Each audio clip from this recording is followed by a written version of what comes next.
So debt. I wanted to talk about debt really quickly, and I don't want to waste any time. Guys, hit that like button, hit that subscribe button, hit that notification bell for more of these videos. Also, make sure you check out my Rumble link down below. It does help out with growth over there if you want to go and support me on that channel.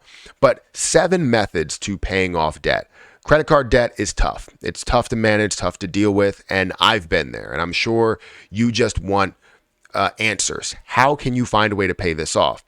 Patience is key. I'll tell you that. As we go through a lot of these methods, patience is key. So the first method in the way that you can pay off credit card debt is the Avalanche Method. If you don't know what the Avalanche Method is, basically you take a list of all of your debts, everything that you have listed by highest interest to lowest interest. You pay off that highest interest first, and you add to that as it's going down, and you pay off each high interest balance that you do have so that it makes it easier for you to manage. Because the higher the interest, the more that you're paying. You're paying principal, you're paying interest, right?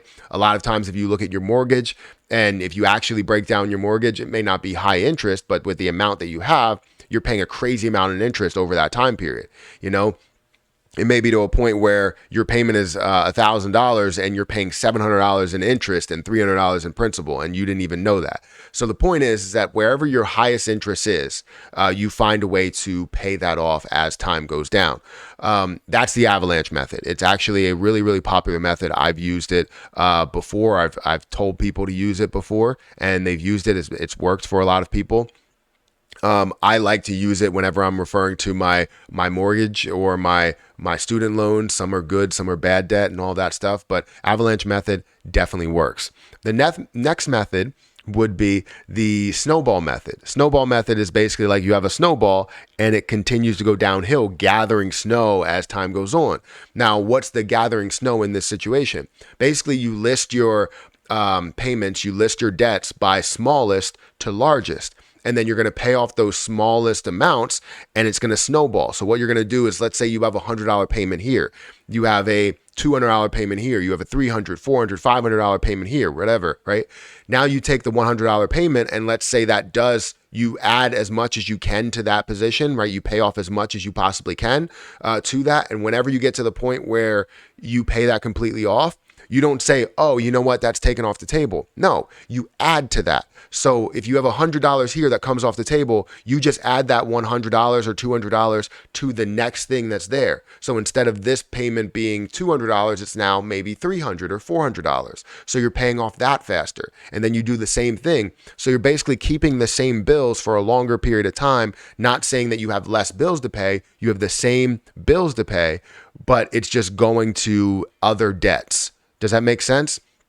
So you're paying off things a lot faster as you are adding snow to the snowball, right? It's a simple way of looking at it. Those are 2 very, very popular methods that I feel like you need to adopt. Now we start to get into other options in trying to maybe minimize some of the debt or minimize some of the interest, right? So the next way would be balance transfers.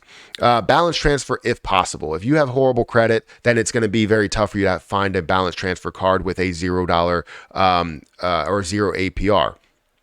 And I've seen that. I've seen people that have been able to do that. If you find it with a 0 APR and you have a large enough amount of, a credit line to add to that, you can pretty much add all of it to it.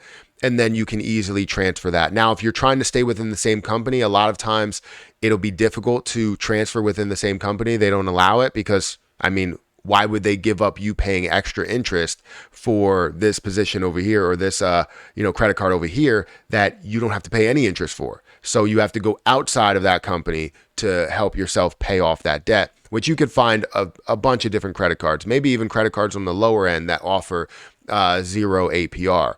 Now, if you can't do it yourself, this is where number 4 comes into play. Spouse balance transfer.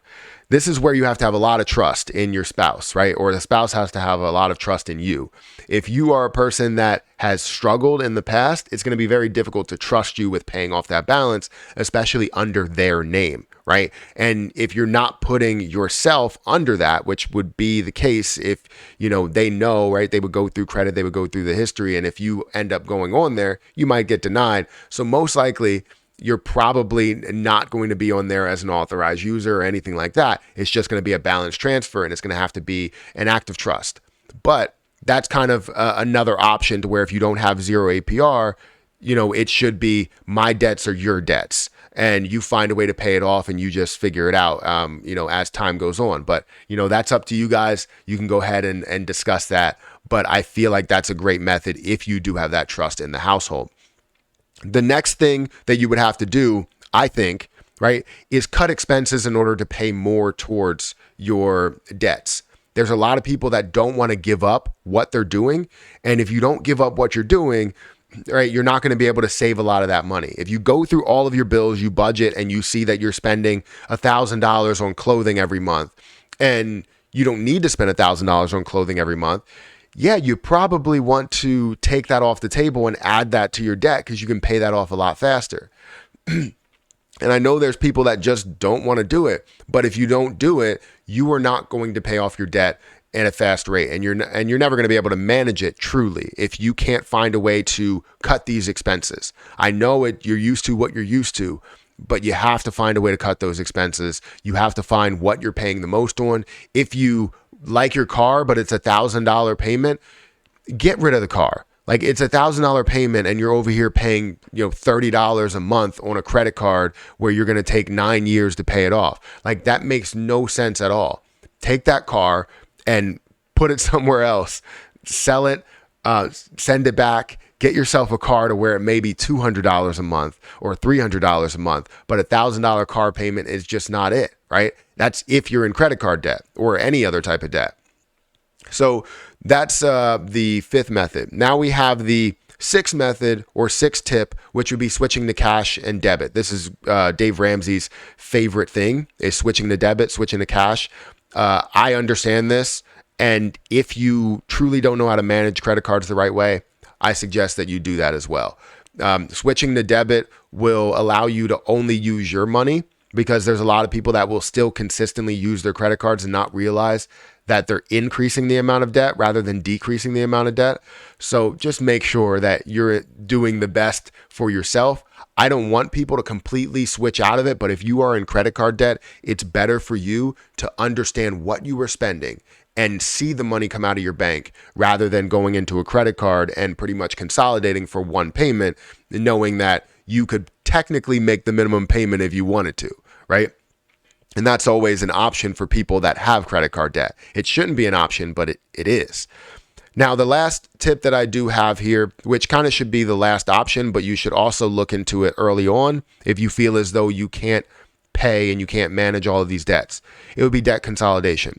The reason why I put this like last, but also it still has a place before that, is because debt consolidation, it just isn't the best thing for you all the times, right? Because you're adding higher interest, you're adding a higher interest to the lower interest. And yes, you are lowering the higher interest sometimes, depending on what the interest rates are and, what your credit is and what you get approved for. So it could work and it consolidates everything and you get a lower payment, but you might end up paying a lot in interest as you have certain times where you're consolidating everything together. So manage your debt effectively, right? I think the first two methods really do work if you can afford it. If you can't afford it, you have to go, more debt consolidation or balance transfers to decrease the amount of interest that you're paying. Whatever really works to lower that amount and also lower those expenses, right? You want to keep the essentials. You know that you need food on the table. You know that you need a house. You know that you need your children need the same thing. You probably need transportation to get to work and all of that stuff. You know what you need. So if you have something over here to where you spend $1,000 a month on clothing or $500 a month on gaming or something, you need to make sure you cut those expenses. So that's a way to manage debt. Hopefully you guys get value out of this video. If you did, make sure you hit that like button, hit that subscribe button. Let me know if you have been in debt and if you have adopted any of these methods in the comment section below. But guys, I'm going to get out of here. Hit that like button, hit that subscribe button, and I'll catch you in the next one. See ya.